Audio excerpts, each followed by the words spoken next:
ರಾಜ್ಯಾದ್ಯಂತ ಆ, ಪ್ರಧಾನಮಂತ್ರಿಗಳ ಸಿಂಚಾಯಿ ಯೋಜನೆ ಅಡಿಯಲ್ಲಿ ರಾಜ್ಯ ಮತ್ತು ಕೇಂದ್ರ ಸರ್ಕಾರಗಳು ರೈತರಿಗೆ ವಿತರಣೆ ಮಾಡ್ತಿರ್ತಕ್ಕಂಥ ಆ, ಕೃಷಿ ಪರಿಕರಗಳು ಕೂಡ ಇವತ್ತು ನೋಡಿದಾಗ ಬಹುತೇಕವಾಗಿ ಕಳಪೆ ಗುಣಮಟ್ಟದ ಕೃಷಿ ಪರಿಕರಗಳು ಇವತ್ತು ರಾಜ್ಯ ಸರ್ಕಾರ ಮತ್ತು ಕೇಂದ್ರ ಸರ್ಕಾರದ ಕಂಪ್ನಿಗಳು ಇವತ್ತು ವಿತರಣೆ ಮಾಡ್ತಾ ಇರುವುದರಿಂದ ಬಹುತೇಕವಾಗಿ ಅದನ್ನು ನಾವು ಈ ಸಂದರ್ಭದಲ್ಲಿ ಕರ್ನಾಟಕ ರೈತ ಸಂಘ ಅದನ್ನು ಒಕ್ಕೂರಿನಿಂದ ಖಂಡನೆ ಮಾಡ್ತಾಯಿದೆ. ಬಹುತೇಕವಾಗಿ ರೈತರಿಗೆ ಈ ಸ್ಪ್ರಿಂಕ್ಲರ್ ಸೆಟ್ಗಳು ಮತ್ತು ತಾಡ್ಪಾಲುಗಳು ಸರಿಯಾದಂಥ ಕಳಪೆ ಗುಣಮಟ್ಟದ ಆಗಿರುವುದರಿಂದ ಅದನ್ನು ರದ್ದುಪಡಿಸಿ ಉತ್ತಮ ಗುಣಮಟ್ಟ ಹೊಂದಿರತಕ್ಕಂಥ ಕೃಷಿ ಪರಿಕರಗಳು, ಉದಾಹರಣೆಗೆ ಸ್ಪ್ರಿಂಕ್ಲರ್ ಆಗಲಿ ಅಥವಾ ತಾಡ್ಪಾಲುಗಳಾಗಲಿ ಇನ್ನಿತರ ಕೃಷಿ ಉಪಯುಕ್ತವಾಗಿರ್ತಕ್ಕಂಥ ವಸ್ತುಗಳನ್ನು ಉತ್ತಮ ಗುಣಮಟ್ಟ ಹೊಂದಿರತಕ್ಕಂಥ ಕಳಪೆ ಹೊಂದದೆ ಉತ್ತಮ ಗುಣಮಟ್ಟ ಹೊಂದಿರತಕ್ಕಂಥ ಪರಿಕರಗಳು ವಿತರಣೆ ಮಾಡಬೇಕು. ಯಾಕಂದರೆ ಬಿಜಾಪುರ ಜಿಲ್ಲೆಯಲ್ಲಿ ಇತ್ತೀಚೆಗೆ ನಾವು ಹಲವಾರು ಸಲ ಈ ಅಖಂಡ ಕರ್ನಾಟಕ ರೈತ ಸಂಘ ಹೋರಾಟ ಮಾಡಿದರೂ ಕೂಡ ಆಮೇಲೆ ಸರ್ಕಾರದ ತನಿಖಾ ಸಂಸ್ಥೆಗಳಾಗಿರ್ತಕ್ಕಂಥ ಲೋಕಾಯುಕ್ತ ಮತ್ತು CBIಗಳು ಕೂಡ ಇವತ್ತು ನಾವು ಎಷ್ಟೇ ಮನವಿ ಮಾಡಿಕೊಂಡರೂ ಕೂಡ ಸರಿಯಾದಂಥ ವರದಿಗಳನ್ನು ಸರ್ಕಾರಕ್ಕೆ ಮುಟ್ಟಿಸ್ತಾ ಇರ್ತಕ್ಕಂಥದ್ದು ಇದು ಒಂದು ಖೇದಕರವಾಗಿರ್ತಕ್ಕಂಥ ಸಂಗತಿ ಅಂತೇಳಿ ಈ ಸಂದರ್ಭದಲ್ಲಿ ನಾನು ಹೇಳೋಕ್ಕೆ ಬಯಸ್ತಾ ಇದ್ದೀನಿ. ಆದ್ದರಿಂದ ನಾವೆಲ್ಲ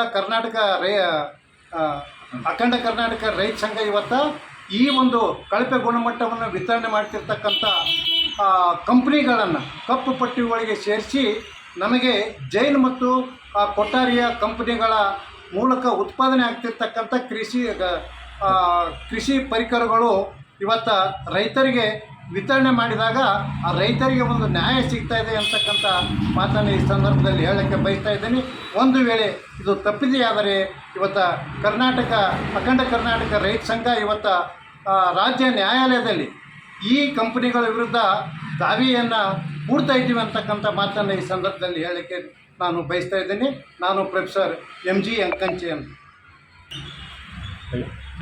ಓಕೆ. ಪ್ರಧಾನಮಂತ್ರಿ ಕೃಷಿ ಸಿಂಚಾಯಿ ಯೋಜನೆ ಅಡಿಯಲ್ಲಿ ಕೇಂದ್ರ ಸರ್ಕಾರ ಮತ್ತು ರಾಜ್ಯ ಸರ್ಕಾರ ರೈತರಿಗೆ ಸಬ್ಸಿಡಿ ದರದಲ್ಲಿ ಸ್ಪ್ರಿಂಕ್ಲರ್ ಪೈಪ್ಗಳನ್ನು ವಿತರಣೆ ಮಾಡ್ತಾ ಇದ್ದಾರೆ ಪ್ರತಿ ವರ್ಷ.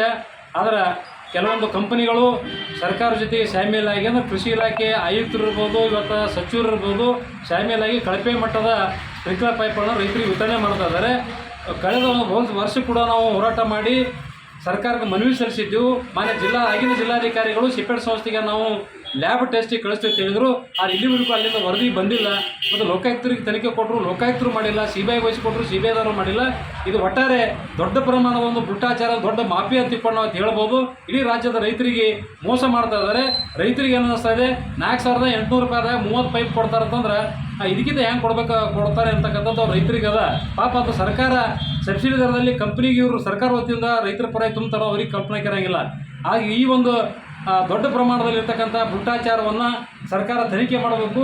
ಒಂದು ವೇಳೆ ಮಾಡದೇ ಇದ್ದರೆ ನಾವು ಶೀಘ್ರದಲ್ಲಿ ಸರ್ಕಾರದ ವಿರುದ್ಧ ಮಾನ್ಯ ಕರ್ನಾಟಕ ಉಚ್ಚ ನ್ಯಾಯಾಲಯದಲ್ಲಿ ಸಾರ್ವಜನಿಕ ಹಿತಾಸಕ್ತಿ ರಿಟ್ಟನ್ನು ನಾವು ಹಾಕಲಿಕ್ಕೆ ನಾವು ಅಖಂಡ ಕರ್ನಾಟಕ ತಯಾರಿ ಮಾಡ್ತಿದ್ದೇವೆ. ಸರ್ಕಾರಕ್ಕೆ ಎಚ್ಚರಿಕೆಯನ್ನು ಕೊಡ್ತಾ ಇದ್ದೇವೆ. ಅರಿವು ಕುಲಕರ್ಣಿ, ಅಖಂಡ ಕರ್ನಾಟಕ ಕಾರ್ಯದರ್ಶಿ.